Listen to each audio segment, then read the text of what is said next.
Vamos lá, né? Enquanto o John vai tentando entrar aí. Só retomando, então, por causa da questão da transmissão, né? Sejam todos bem-vindos. Meu nome é Felipe.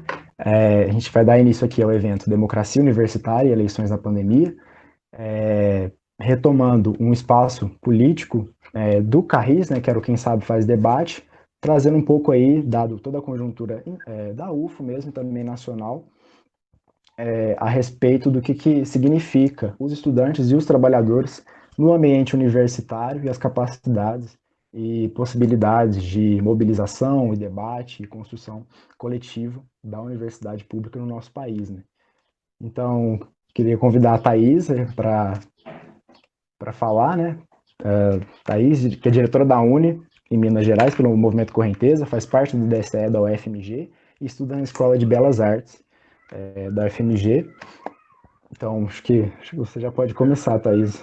O pessoal está entrando aqui. Então, por favor, fique à vontade, eu vou te avisando a cada 5 minutos no chat, ok? Acho que agora vai dar certo, gente. É normal, né, essas coisas acontecerem. Aposto que todo mundo que está aqui provavelmente já passou por alguma situação parecida ou até mesmo pior. E não só na esfera dos debates, né, externos. Já aconteceu situações em aula, de link de aula que vazou, e muito problemático em alguns aspectos, mas também faz parte desse novo momento que a gente está vivendo e temos que aprender de uma forma ou de outra a lidar, a enfrentar e conseguir, de certa forma, também manter as nossas atividades, né? Entendendo esses pequenos problemas. Primeiro, agradecer também, né, o convite do CAIS para eu poder participar, né, enquanto convidada, poder ter esse diálogo agora nessa tarde de sexta-feira com vocês, em especial por ser um tema muito importante e que está muito em voga nesse momento que a gente está vivendo, onde grande parte da autonomia universitária das universidades está sendo muito atacado, né? Nós, estudantes, não é de hoje, né, já temos pautado aí nas nossas últimas lutas, nas nossas últimas manifestações de rua, de forma muito intensa, a questão da democracia universitária e dá mais amplitude, né, inclusive para esse debate que vai muito além do que simplesmente ter o reitor que a gente votou, eleito e empossado, né? A democracia universitária começa desde uma universidade que seja, de fato, inclusiva, né? Que a gente consiga garantir a participação estudantil nos mais diversos aspectos, seja com as entidades de base, os centros acadêmicos, a participação nos conselhos universitários, nas congregações, e até mesmo da democracia interna do movimento estudantil da universidade, conseguindo fazer com que os nossos centros acadêmicos, os nossos diretórios acadêmicos, consigam ter um diálogo entre eles, né, junto ao DCE, obviamente, também, através dos conselhos de entidades de base, que consiga dialogar com outras instâncias externas do movimento estudantil, seja as uniões estaduais dos estudantes, a União Nacional dos Estudantes e também outros DCEs do nosso estado. Porque o conceito de democracia universitária é, inclusive, garantir uma participação de todos os membros dessa comunidade, que vai desde os estudantes aos técnicos administrativos, aos trabalhadores terceirizados, que muitas vezes são invisibilizados nesses espaços das universidades, e também a participação dos professores e gestores, considerando a participação externa também da nossa universidade, porque a universidade não é só de quem está dentro, a universidade é também de todos aqueles que mantêm a universidade pública, garantindo seu funcionamento através dos impostos, através de uma participação. E para a universidade ser de fato democrática, ela tem que estar aberta, inclusive, para essas pessoas que às vezes não estão dentro desse espaço. Então, essa é uma das responsabilidades que a gente tem enquanto movimento estudantil, enquanto projetos de extensão, né, que visam levar a universidade para fora dos muros da própria universidade, que consiga fazer um diálogo de uma maneira mais profunda de como tornar, inclusive, o acesso à universidade de uma forma mais democrática, né? Que vá para além de simplesmente prestar um vestibular, prestar um concurso para poder dar aula numa universidade, porque isso, em muitos aspectos, acaba também restringindo a nossa participação e a participação do conjunto da sociedade. Então, quando a gente vai debater democracia, né, nas universidades, em especial em tempo de pandemia, é a gente pensar, nós, enquanto estudantes, trabalhadores, comunidade, como que a gente pode fazer e garantir que a nossa participação da universidade continue tendo essa validade, né? E aí é um dos desafios, porque a gente tem tanto a participação, que é a participação mais cotidiana, ou seja, a participação do dia a dia, a participação da sala de aula, que é quando a gente consegue brigar para estar naquele espaço e dizer, olha, essa sala de aula aqui é minha nesse momento, eu estou aqui tendo minha aula, eu tenho professor, eu tenho diálogo com os trabalhadores, eu tenho diálogo com os terceirizados, mas e nesse momento que a gente está em casa, né? Como lutar, brigar para que a universidade continue sendo um espaço para todos?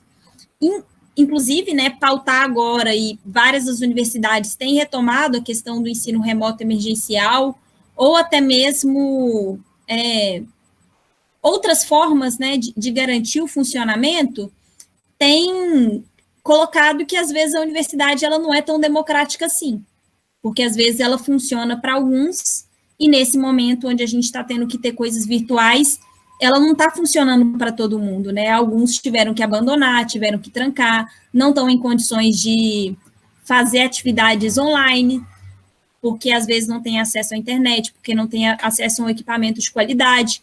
E uma universidade democrática é exatamente aquela que garante e disponibiliza, através dos projetos de assistência estudantil, auxílio estudantil, bolsa permanência, projetos de extensão, projetos de iniciação científica, maneiras de auxiliar para que nós, jovens, trabalhadores, a gente consiga permanecer dentro do espaço da universidade, apesar de todas as adversidades. E aí, nesse momento, onde a universidade, às vezes, não consegue ter essa decisão, né, de uma forma mais intensa, porque é para além dos recursos da universidade, a gente percebe que a luta ela não é só nossa do centro acadêmico, que ela não é só nossa do movimento estudantil, né? Ela é uma luta muito mais global por um projeto de universidade que a gente quer. E aí colocar um projeto de universidade democrática é também dizer isso, é um projeto de universidade inclusiva, que a gente precisa fazer essa cobrança de uma forma mais intensa através das nossas lutas para o próprio governo federal, quando a cada ano que passa, retira mais recurso da educação, num momento onde a gente precisaria que a universidade estivesse recebendo mais recurso para continuar sendo democrática, quando a gente precisaria que a verba destinada à assistência estudantil e o Plano Nacional de Assistência Estudantil deixasse de ser simplesmente plano de governo, que se tornasse um projeto de lei com recursos definidos, para que os mais de 50% dos estudantes da universidade que entraram por política de cota e por todos aqueles outros que não entraram por política de cotas e que ainda assim precisam dessa estrutura da universidade para se manter enquanto estudantes, consigam contar com esse apoio. Porque a universidade, ela não é simplesmente estou tendo um privilégio de estar ali de estudar. É também um retorno para a sociedade, porque a ciência e tecnologia que a gente desenvolve dentro das nossas salas de aula é também um trabalho que retorna para o público. Retorna através do emprego, retorna através da cultura, retorna através da tecnologia, retorna através do desenvolvimento em saúde, retorna para salas de aulas, quando a gente forma professores que depois vão dar aulas em escolas públicas, municipais, estaduais. Então, a democracia na universidade inclui o recurso também que a gente recebe, inclui o plano de assistência estudantil. E aí, para já caminhar um pouco para conclusão, eu não sei mais ou menos como anda de tempo,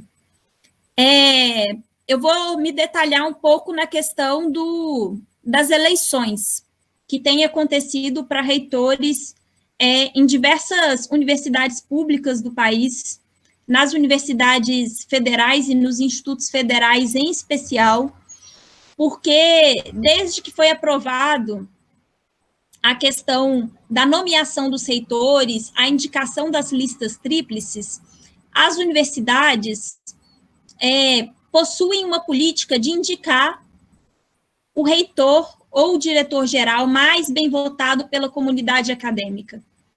Dentre os critérios da votação, obviamente existem muitas críticas, inclusive colocadas por nós estudantes do movimento estudantil. Dentre elas, por exemplo, a questão da paridade. Não existir uma paridade de voto entre estudantes, professores e técnicos é um problema muito grande, porque quer dizer exatamente que existe um setor, e na grande maioria deles, os professores, que detêm mais poder sobre a política da nossa universidade do que o conjunto da universidade. E se a universidade existe, em especial, por nós, estudantes, que passamos, não é pouco tempo, não é 1 ano, 2 anos para se formar, são 4, são 5 anos, esse direito de poder escolher e de poder nomear aquele que nos representa e que também vai estar influenciando nos recursos acadêmicos, na destinação de verba, na assistência estudantil, no bandejão, no ônibus interno, é dizer que a gente tem menos poder de escolha. Então, a paridade, apesar de todos os problemas que estão acontecendo agora, precisa continuar como uma pauta fundamental nossa do movimento estudantil, ou seja, a gente não pode abandonar essa pauta de forma alguma, mas além da pauta da paridade, a gente precisa exigir que o governo federal não faça intervenções nas nossas universidades e institutos, porque os representantes que foram eleitos, sendo eles de esquerda ou de direita, que em algumas universidades acontece o caso dos reitores terem uma pauta que às vezes não é tanto da educação pública, de qualidade, referenciada, ainda assim o voto precisa ser respeitado, porque isso é uma forma de exercer também a democracia. Então, a gente precisa brigar para que o governo federal ele aceite as representações. Já são mais de 15 universidades no Brasil que fizeram seus processos eleitorais e que não aceitaram a representação, né? Uma delas foi, algumas delas foram também em Minas Gerais, que tiveram processos de reitores não empossados. Aconteceu isso no Cefet do Rio de Janeiro. Houve agora mais recente o Instituto Federal do Rio Grande do Norte, onde após o reitor mais votado não ter sido empossado, os estudantes, durante a pandemia, fizeram uma ocupação política dentro do Instituto Federal, e ainda assim temos um exemplo de luta muito forte que tem acontecido na Universidade Federal do Rio Grande do Sul, onde os estudantes ainda assim têm ido para a porta dizendo a opinião deles e que a opinião conjunta dos professores, dos técnicos, precisa ser respeitada. Então, hoje pode não estar acontecendo comigo da UFMG, não está acontecendo com vocês, estudantes da UFO, mas se a gente permitir que essa política de intervenção nas nossas universidades continue acontecendo, uma hora ou outra isso chega também até nós. Então, essa luta ela é conjunta, ela é nacional, e por isso fortalecer esse movimento que vai para além das fronteiras do nosso próprio curso, do nosso próprio centro acadêmico. É isso, muito obrigada, Felipe, obrigada ao Centro Acadêmico de História, e obrigada também aos demais participantes que estão aqui com a gente hoje nesse debate.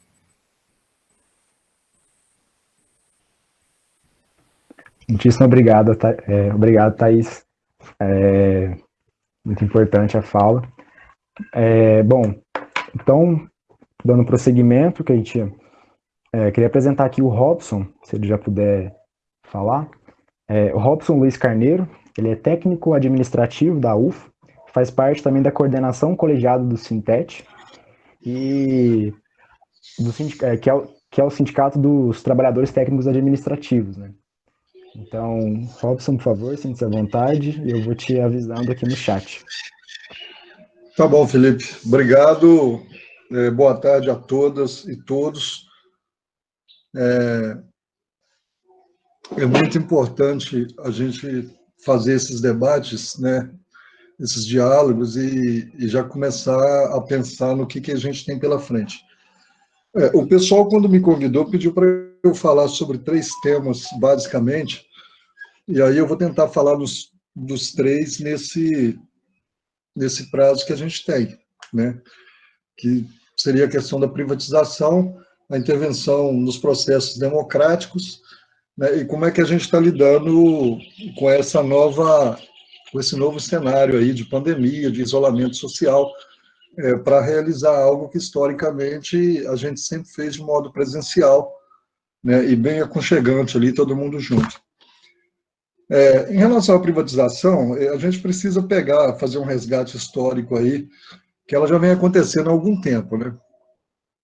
Embora a gente tenha comemorado aquele período de expansão, que foi o período de governo do PT, onde se lançou o ReUne e as universidades tiveram a possibilidade de expandir, mas já naquela época a gente estava com o pé praticamente na expansão das universidades e outro pé no mercado lá fora, na iniciativa privada. Eu lembro que o levantamento que a gente fez naquela época, a quantidade de dinheiro, né, o volume de verba que foi destinado ao FIES, dava mais ou menos 3 vezes o que veio para o ReUne. Então, quer dizer, já era uma tendência a se privilegiar o que é privado em detrimento do público. De lá para cá, todo mundo, aliás, na história, né, do nosso país, a intenção de todos os governos que passaram pelo Estado, na verdade, com exceção, é lógico, do período do PT, que houve alguma proteção e alguma expansão, a intenção do pessoal sempre foi privatizar tudo isso, né? E a gente vê no próprio programa pedagógico dos cursos, né, mais demandados que a gente tem, que as disciplinas geralmente são voltadas para o mercado, né? Quando você assiste cursos aí falando em empreendedorismo, né, incentivando o pessoal com toda uma linguagem tecnicista, praticamente treinando a mão de obra para o mercado, a intenção de privatizar é essa. A intenção deles é que a universidade pública deixe de existir da forma que ela foi construída, concebida, né, como um centro de pensamento, de desenvolvimento de pensamento, de cidadania, e passe a ser aquela escola lá do tempo, né, do tempo do Império ainda, lá no começo do século, quando o trabalhador era treinado para produzir e os filhos da elite eram treinados para gerenciar, né? Então, a intenção deles é essa e eles têm avançado muito em relação a isso. Se a gente olhar a configuração do governo atual, toda a movimentação dele é no caminho de sucatear essas universidades ao ponto de elas não conseguirem subsistir e ao ponto de elas mesmas pedirem que venha recursos da iniciativa privada, né, pelas parcerias, né, que o pessoal tanto idolatra aí, que é feita mundo afora, e que tira do pobre a possibilidade de entrar numa universidade. Então, é uma luta diária. Esse pessoal, infelizmente, estão avançando porque eles encontram espaço dentro da própria população para isso, eles têm um poder enorme. Esses dias, eu estava participando de uma live com o pessoal de fora aqui, e até alertei o pessoal sobre isso.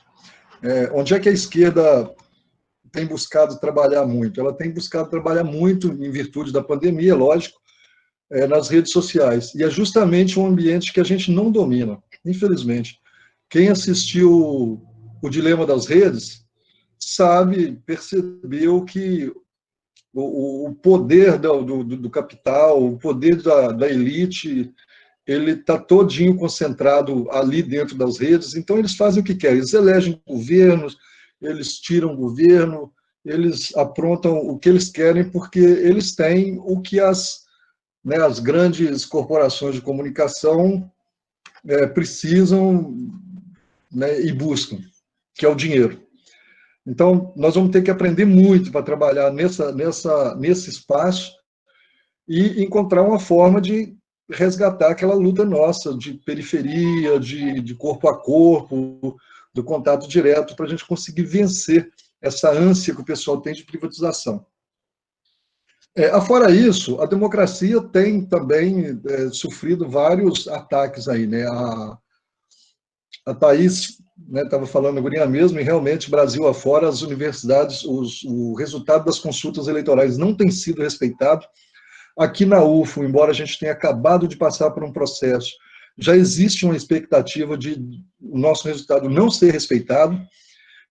Embora o resultado não tenha sido o que a gente queria, mas a gente, como é defensor da autonomia universitária, da democracia dentro da universidade, vai se ver obrigado a lutar para que esse resultado seja respeitado, né? Então, a gente ainda não está livre de tudo isso pelas últimas manifestações que a gente tem acompanhado nos bastidores, infelizmente. Mas a gente acaba contribuindo muito para isso, porque se aproveita de um momento delicado, que é um momento de isolamento social, que é um momento de afastamento, e começa a ser criado dentro das universidades mecanismos que colocam em risco a própria democracia da universidade. Um deles foi fazer uma eleição remota, a toque de caixa, de qualquer maneira, sem considerar as particularidades, principalmente dos discentes, a diversidade de discentes que a gente tem na universidade. O resultado das eleições deixou isso muito claro. No universo de 29 mil votantes, apenas em torno de 9 mil alunos votaram. 9 mil alunos? 9 mil discentes? Foi mais ou menos por aí. Entre 6 a 9 mil tiveram a oportunidade de dar seu voto lá.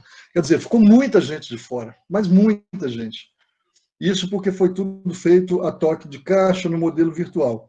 Para além disso, tem se instituído dentro da UFO, e hoje nós fizemos a denúncia dentro do Conselho de Graduação, tem se instituído dentro da UFO a tal roda de conversa. Ou seja, quem está no poder, quem tem a gestão na mão, cria uma roda de conversa antes de uma reunião do Conselho, vai lá, conversa com um dos segmentos, que é o segmento que tem mais poder de voto dentro dos conselhos, conversa com um dos segmentos, forma uma decisão e depois vai para o conselho decidir. E aí já chega no conselho com tudo decidido. Ou seja, o espaço democrático de debate, onde estão presentes os técnicos, os discentes e os docentes, onde pode se desenvolver um diálogo e encontrar uma solução que seja benéfica para todos, ele fica prejudicado. Nós não podemos, nós temos que ficar de olho nisso e dar um jeito de acabar com essa prática, que ela é ruim para a democracia da universidade. Então, são mecanismos que o pessoal à direita vem encontrando para poder burlar todo um sistema que foi construído, que privilegia, que tenta minimamente privilegiar todo mundo, atender à necessidade de todo mundo. Com isso, um exemplo mais recente, por exemplo, e nós precisamos muito prestar atenção nisso, nós temos que acompanhar o dia a dia da universidade. O edital da PROAI que saiu para a inclusão digital, agora, recentemente, ele saiu sem um recorte racial. Então, isso é danoso, é uma coisa que a gente já tinha conquistado dentro da universidade e, de repente, fica de fora de um edital. Nós temos que ficar atentos nessas coisas. E nós, do sindicato, com toda a dificuldade que a gente enfrenta, porque a gente tem uma população mais idosa, com mais dificuldade no traquejo com essas mídias sociais de hoje, a gente tem tentado se virar, como diz o pessoal, e se virar nos 30 para poder ter as decisões coletivas. A mais recente, nós realizamos agora a primeira assembleia virtual nossa, para tomar algumas decisões no plano nacional de lutas, inclusive aprovamos a construção de uma greve, caso essa reforma administrativa passe do jeito que eles estão querendo, sem nenhuma discussão. E a gente tem buscado fazer esse diálogo virtualmente, à medida do que é possível. Para aquele pessoal que a gente percebe que tem mais dificuldade, que não está conseguindo se adaptar a essa nova normalidade, com esse cenário de pandemia, a gente tem buscado aquelas coisas que são mais tradicionais. Por exemplo, nós estamos resgatando nosso comunicado via correio, a nossa interação com esse pessoal mais, de uma forma mais próxima do pessoal, que era o que a gente tinha antes. As dificuldades são muitas, o cenário não é bom, as perspectivas são horríveis. Hoje o Congrade aprovou um vestibular presencial no final do ano.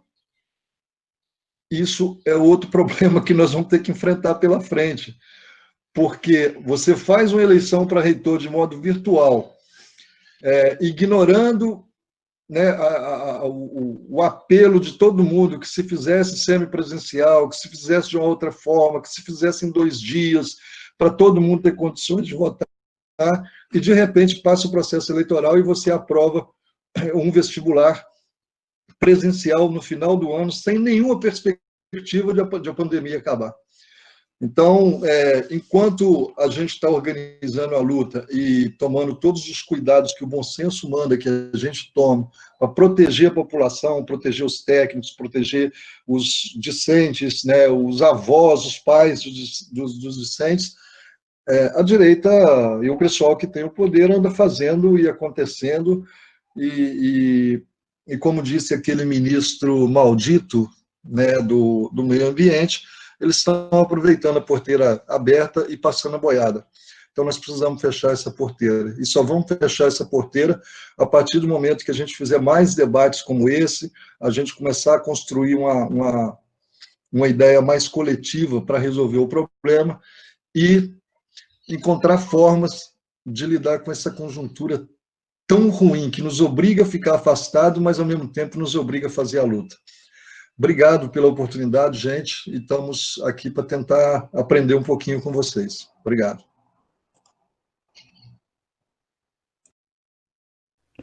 Muito obrigado, Robson. É importante esse repasse, sim, da parte dos trabalhadores, do sindicato, né? Sindicato de Trabalhadores Técnicos. Então, dando prosseguimento, agora gostaria de chamar o John Soares. Ele é estudante de Ciências Sociais na UFO e também militante LGBT. Então, por favor, John, fique à vontade aí. E eu vou te avisando no chat. Beleza. Olá, boa tarde, tudo bem? Vocês estão me ouvindo de boa? Está ouvindo. Tá, meu nome é James, atualmente já não estou mais no movimento estudantil da UFO, mas participei por vários anos. Eu acho que é um pouco disso que eu quero trazer hoje, né? Como a história do movimento estudantil da UFO casa muito bem com a história da luta em defesa da democracia. Eu anotei algumas coisas aqui para pontuar. Primeiramente, agradecer o Caís pelo convite, saudar o companheiro Robson, saudar também a companheira Thaís, da UNA, aí, representando os estudantes de Minas Gerais. E eu acho que, para começar, é importante a gente falar que é momento mais do que necessário a gente repensar o que é a democracia e como ela se constitui, principalmente no Brasil de 2020. Na verdade, 2020 não serve de parâmetro para nada, né? A coisa desandou de vez, não só com a pandemia, mas repercutiu na política, na economia, né, no saco de arroz a R$25 o quilo, que é insustentável para uma mãe e para um pai de família por dentro de casa. Eu acho que as coisas elas vão se construindo, a conjuntura vai se dando nesse segundo semestre, de uma conjuntura muito violenta para a gente, principalmente no setor da educação.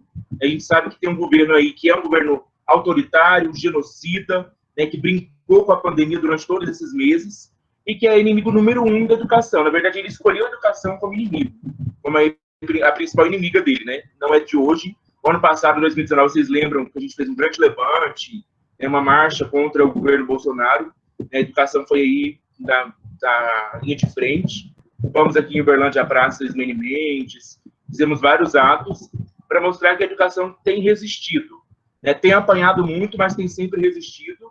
E, falando de educação e de universidade, a gente tem que falar sempre do movimento estudantil e do movimento sindical. São as 3 grandes forças, né, que sempre lutam e defendem a universidade.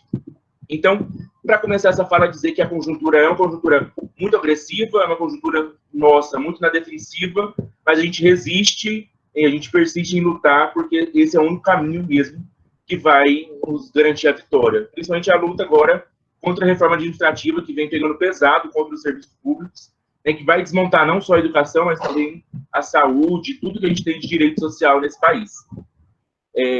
E para falar um pouco, acho que a Thaís já falou sobre isso, o Robson também, mas para dizer que a luta na democracia, a democracia na universidade, ela se constitui também no espaço da autonomia universitária, né? A Thaís falou um pouco, e atualmente a gente tem 18 universidades que não têm o seu reitor eleito nomeado, ou tem um interventor, ou tem o outro, segundo, terceiro da lista tríplice, ou tem o pro tempore, porque o governo não nomeia os reitores eleitos. O Robson disse agora que a gente pode ter, daqui a algumas semanas, uma luta para empossar o Walder. Não sei se todo mundo apoiou ele ou votou nele, mas cabe a nós, né, lutar para que o reitor eleito seja o reitor empossado e que ele faça a gestão que ele se comprometeu, que ele fez a gestão, o projeto dele que foi eleito. E perpassa por isso, né, eu acho que a história da UFA é uma história muito fincada na defesa da democracia, né? A gente tem já no sistema da universidade a paridade, né, o peso dos técnicos, dos estudantes, dos docentes, de forma geral, tanto para a eleição para reitor é paritário, né, mas ainda a gente não tem a paridade nos conselhos superiores, apesar de ter a nossa participação de 15 e 70% de professores, 15 técnicos e 15 estudantes, a gente está lá o tempo todo, né? A voz do estudante e do técnico sempre foi muito importante nos conselhos universitários para a gente colocar nossa política, colocar nossa pauta, colocar as nossas reivindicações. E a gente tem que lutar, né? A Thaís trouxe isso muito bem, ainda deve ser, não deve sair de pauta do movimento estudantil a defesa da paridade, né? A universidade é constituída de 3 segmentos, então a gente tem que considerar também um 4º segmento, que é do terceirizado, né? Que vários setores hoje são de terceirizados e são um segmento mais precarizado dentro da nossa universidade. E a história da linha da UFO, na defesa da democracia, começa há muito tempo. Em 92, nem eu era nascido, mas a história lá já se constituía na defesa, né, para empossar o Nestor, que foi um reitor eleito e que não foi empossado, e teve mais de 6 meses de mobilização para que ele tomasse posse. Então já é uma luta muito antiga, né, mais de 28 anos que a UFO tem se comprometido, todos os seus segmentos, todos os seus movimentos, a se comprometer em defesa da democracia interna e também da democracia externa, né? A universidade ela não está numa bolha, ela não está sozinha por si só, acho que ela representa muito, e os projetos de extensão que atendem toda a comunidade dizem muito sobre isso. A gente começou a produzir muito esse projeto de extensão, né, dos anos 2010 para frente, com os projetos de extensão, e isso é muito importante para que a democracia seja constituída, né? A universidade ela tem o seu papel, essa função social de chegar até a comunidade, de chegar até a sociedade, e isso constitui um fator muito importante, porque a gente sabe que a gente não está ali só produzindo, né, o conhecimento para a gente mesmo. Esse conhecimento ele deve ser repartido, deve ser difundido na sociedade, né? E aí, para falar um pouco sobre o próprio movimento estudantil, eu vim trazer um pouco da memória de 2016, ali no golpe contra a Dilma, né, que foi derrubada lá por um acordão de PSDB e outros setores, que acabou nem conseguindo chegar ao poder, né, mas criou uma direita mais reacionária ainda, que é a direita do Bolsonaro, que chega ao poder em 2018.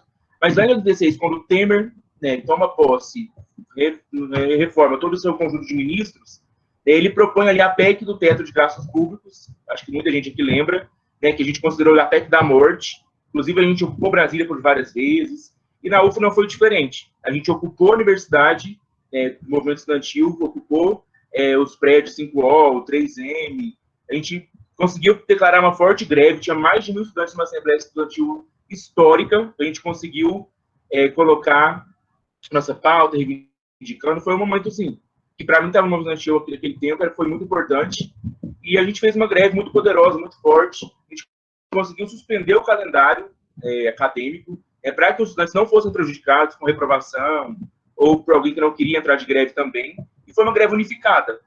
Tanto os técnicos quanto os discentes também entraram em greve, e a gente conseguiu ocupar a universidade. E naquele momento, né, o próprio movimento estudantil decidiu que não era momento de fazer eleição, não era momento de estar pensando nos próprios processos internos, mas de fazer a nossa política conjunta para barrar os ataques que o governo fazia, né? Infelizmente, a PEC do Estado de gastos passou, foi aprovada por um congresso corrupto, né? Também estava em voga lá a reformulação do ensino médio, que a gente conseguiu derrubar, foi aprovado com medida provisória, mas depois foi derrubado, e aí foi para os estados. E o movimento estudantil sempre esteve presente na construção da política cara a cara, né? E aí eu acho que eu venho para esse momento de 2020 para falar, olha, o que a política com a pandemia, o que a pandemia influencia na política na universidade, nos centros acadêmicos, no DCE, em todos os espaços. Eu acho que a gente tem que pensar e propor a reflexão de que o quão a tecnologia consegue, de fato, aproximar. Ela é importante, ela é fundamental. Acho que se não tivesse toda essa tecnologia de reunião, de Google Meet, para fazer as aulas presenciais e as nossas reuniões, seria muito mais difícil, mas ela também tem suas limitações. Ela tem suas limitações e, por exemplo, uma crítica que a gente faz ao próprio ensino remoto, né, que foi emergencial, que é a forma encontrada para colocar ali, para continuar as atividades, mas ele, de fato, é inclusivo, né, ele, de fato, traz a inclusão daqueles que mais precisam. A gente sabe que de 2012 para frente entrou muito cotista, né, muita PPI, e essa galera tem sido assistida. Os editais da PROAI conseguem atender todo mundo. A gente consegue colocar todos os estudantes que precisam ter necessidade de ter internet, de ter um equipamento para estar tendo acesso ao ensino remoto. Então, é um dos questionamentos que tem que se fazer o tempo todo. Inclusive, aí já está para terminar esse primeiro semestre de 2 meses aí, que foi o que deu para fazer. Mas como a gente vai lidar daqui para frente? E outras pandemias se vierem no futuro? Como a gente vai lidar com essas questões? Então, acho que a sociologia, a história, a filosofia, as ciências como um todo tem muito a discutir, muito a refletir sobre esse momento que a gente está vivendo agora, né? E aí, essa política de construção, da cara a cara, de olhar, de falar das propostas, das políticas que a gente tem, das reivindicações que o movimento estudantil tem, é importante que ela aconteça presencialmente. E é um momento muito difícil para isso acontecer. Então, como a gente vai fazer a nossa nova política? Como a gente vai trazer esses elementos que a gente sempre teve acostumado, que eram tradicionais no movimento estudantil, para esse momento atual, né? E aí, trazer um pouco dos dados que o Robson já trouxe. Por exemplo, a gente teve uma eleição agora, acho que todo mundo aqui participou, espero que tenha participado. Foi uma eleição remota, né? Foi uma eleição de um dia só, tudo ao contrário daquilo que a gente já tinha acostumado, claro, entendendo o momento. Mas desses 22 mil, 26 mil estudantes, né, da graduação e pós-graduação estavam aptos a votar, só 9 mil votou. E aí um dos argumentos era que a eleição remota acarretaria em mais votação e mais participação. A gente viu que não foi o caso, né? Teve menos participação do que a última eleição presencial. Então, é um debate a se fazer. Essa tecnologia, ela de fato permite que as pessoas participem, ou elas instigam, ou convocam as pessoas a participarem mais? Né? Eu acho que o movimento estudantil tem essa tarefa para repensar agora, principalmente no que diz a democracia interna, da nossa própria organização enquanto movimento estudantil. E, para finalizar, eu acho que é um momento muito importante da gente lutar, não sei se todo mundo viu, mas a manifestação, a articulação, a greve dos Correios, né, que é uma empresa estatal importantíssima para o Brasil, tem milhares de trabalhadores, muito eficiente, e que está enfrentando um desmonte pelo governo, assim como as universidades também enfrentam o seu desmonte, enfrentam interventores. Então, acho que é um momento de muita unidade de ação, né, do movimento estudantil, junto com o movimento docente, junto com o movimento dos técnicos, para a gente conseguir barrar esses retrocessos. Né? A democracia universitária, no meio da pandemia, ela se constitui exatamente aqui. Esse momento é um momento de muita unidade de ação, né, de juntar todos os 3 segmentos, de juntar todo mundo contra os retrocessos, contra a retirada de direitos, contra a reforma administrativa que vai destruir os serviços públicos, para dizer que esse é o momento da gente conseguir ter um novo diálogo. Né? Muitas vezes a gente está no movimento estudantil e briga, e não consegue ter um diálogo minimamente, não consegue ter um acordo, mas esse momento não é o momento disso. Agora é um momento muito mais difícil, muito mais complicado, e não só socialmente falando, né? A gente acha que está todo mundo aqui psicologicamente cansado, né? A pandemia, o isolamento social cansou, foi uma tarefa muito difícil, e ainda é, né? As vacinas estão em fase de desenvolvimento, né? A gente chegou aí a 144 mil mortes no Brasil, né? Só que em Uberlândia, 566 mortes, que é um município muito grande, mas assusta muito, né? Não são números, são vidas que estão sendo perdidas, muito por uma política do prefeito, do governador, do presidente, que não combateu, que não favoreceu, que não fez um isolamento social radical, que poderia ter prevenido, poderia ter diminuído esses números, né? E repensar a democracia nesses tempos é isso.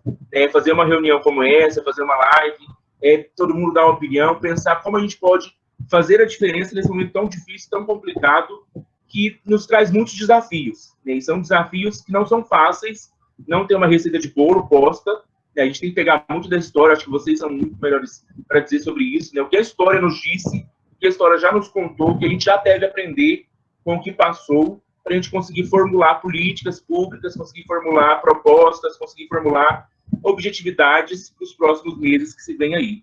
Né? Então, muitas pautas são levantadas, né? Acho que pensando junto a gente consegue chegar em um desafio. É um pouco disso.